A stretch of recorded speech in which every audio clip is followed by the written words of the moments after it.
Welcome to the Behind the Drapes podcast. I'm your host, Expo Rich, and we're recording here at SISO at the Leadership Conference here in Indianapolis. I'm here with Hervé Sedky, Chief Executive Officer of Emerald. So appreciate you joining me today. My pleasure. Thanks for having me. Yeah, over the years, you've worked your way through different organizations, and I love to hear the story of behind the drapes is like the story of the people that are doing the thing, Okay. and our people sometimes don't get to know too much about the people. We know about the brands that they're promoting, Sure. the shows and other things. And so this is the platform that I like to talk about that. And you've had quite a career through a few different companies that you've been very successful at. So, but I want to take it back way to the beginning and how you initially got involved with trade shows, and how did you get involved in this crazy industry that we're in? So I was with American Express for 22 years and in a whole bunch of roles. Started as an analyst and worked my way up through the organization, worked on the card side of the business, the travel side of the business.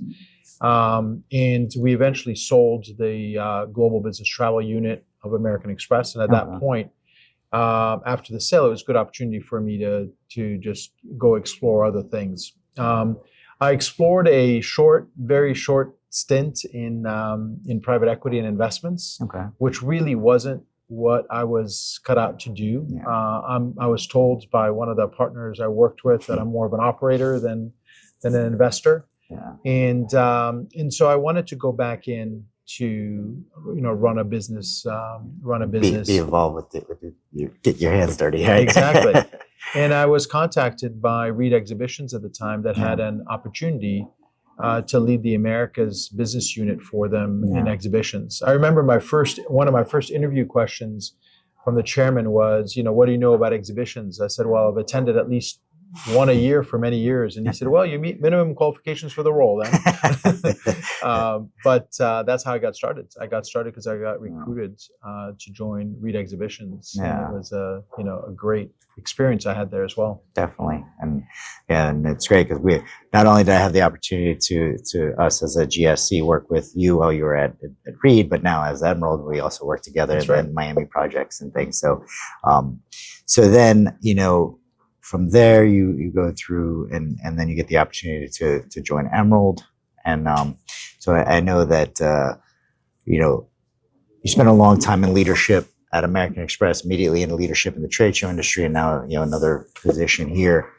I like to know about mentors. Like, who are some of the mentors, like when you were beginning days and as you were coming up and learning to be a leader and people that you want to emulate? Who are some of the people that you... there are a few, and I've taken a lot from different people that I've reported to over the years. Mm-hmm. So there's a long list of people that I would say I've learned. I've learned who I wanted to be like and who actually I didn't want to be like. So the opportunity, the learning continued,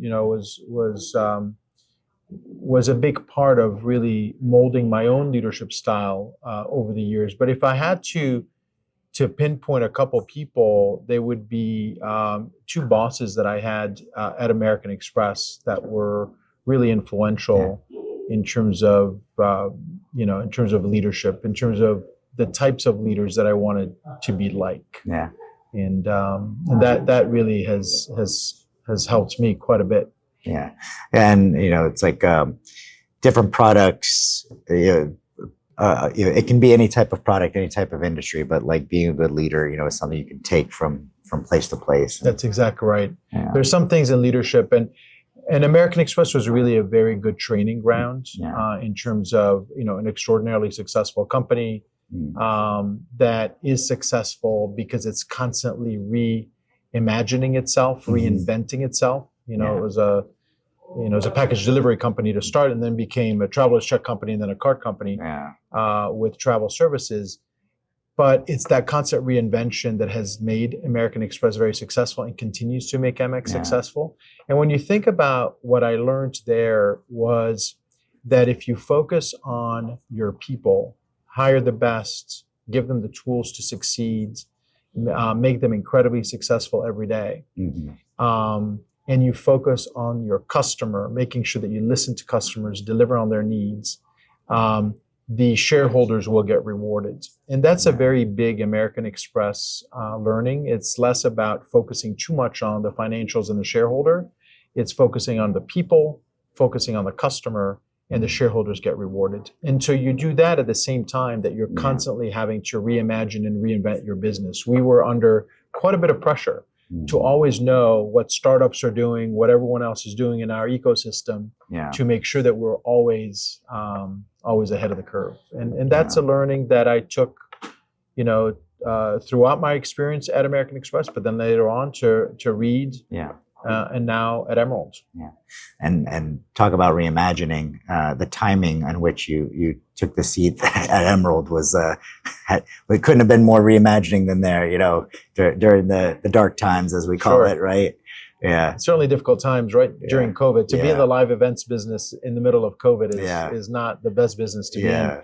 Having said that, there were a couple of things. I'm an optimist by nature. Likewise. But so if you want to think about, the negatives of COVID are obvious, and they were big.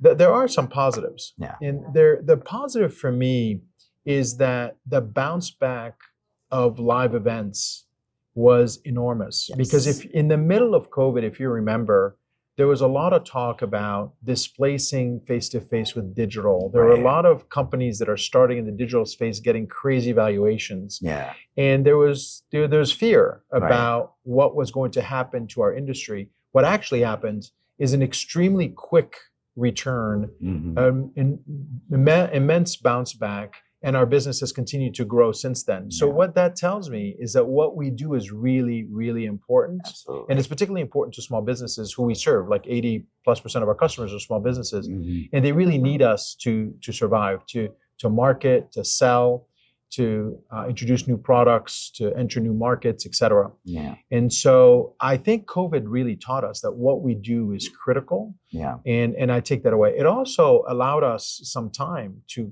quite honestly, just sit back and reflect and start to think about what is our business model going to be, and what are some of the things that we want to change, what was working, what wasn't working, and what it allows us to just slow down and think, not by choice, but to think about with the changes in demographics, or the changes of what's going on around us, how do you actually leverage digital and data to make the face-to-face experience even more powerful?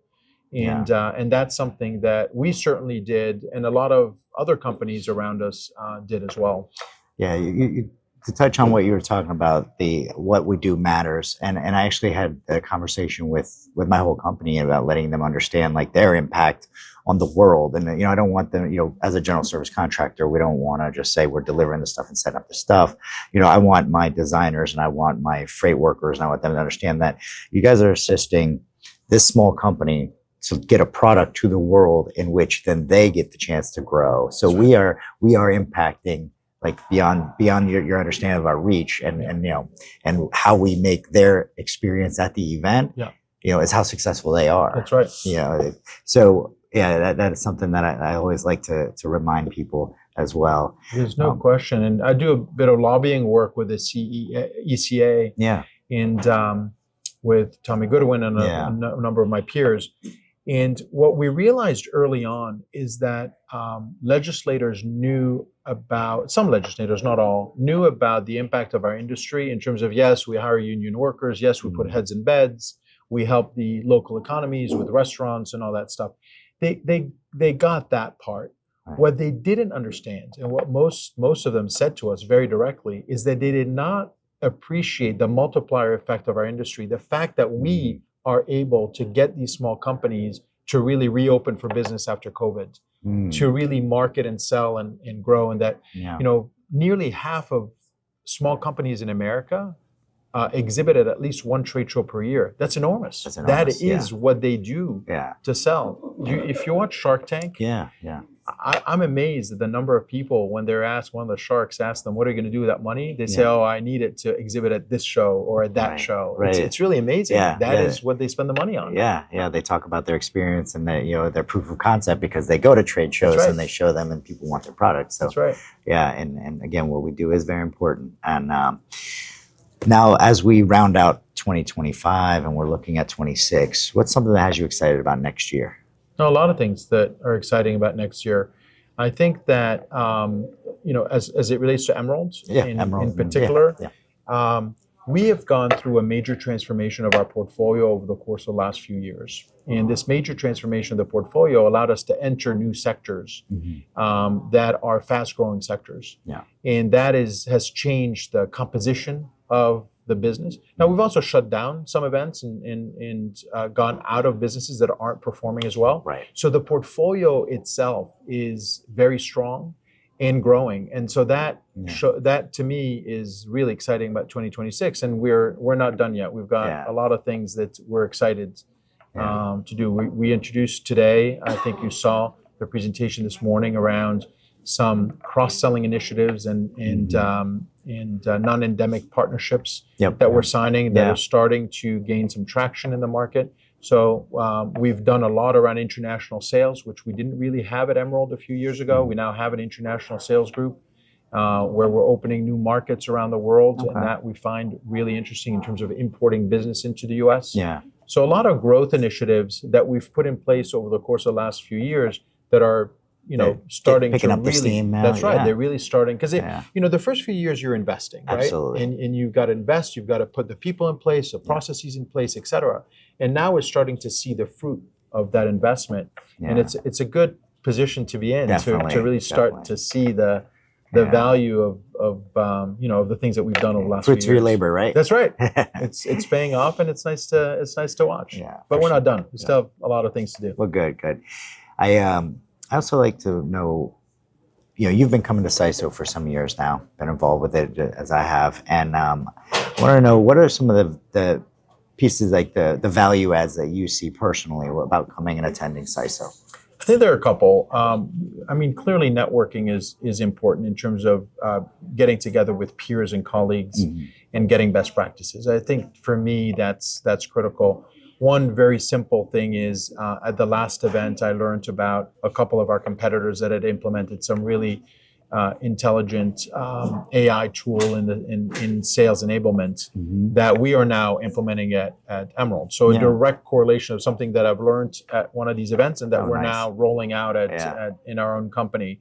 So it's networking with people, learning, seeing what works, what doesn't work. This industry is very, very open to sharing. Definitely. And that is immensely helpful to really rise the entire industry and help each other out.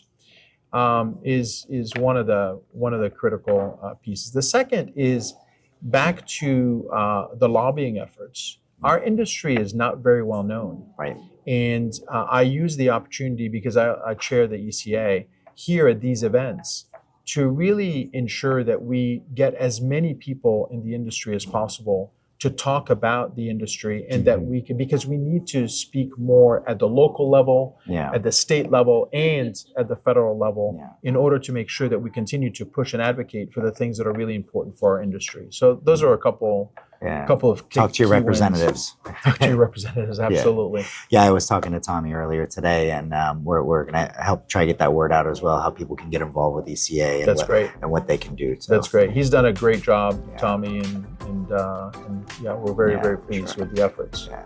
Well, thank you so much for doing this. I appreciate your time. Always. Thanks again. Take care.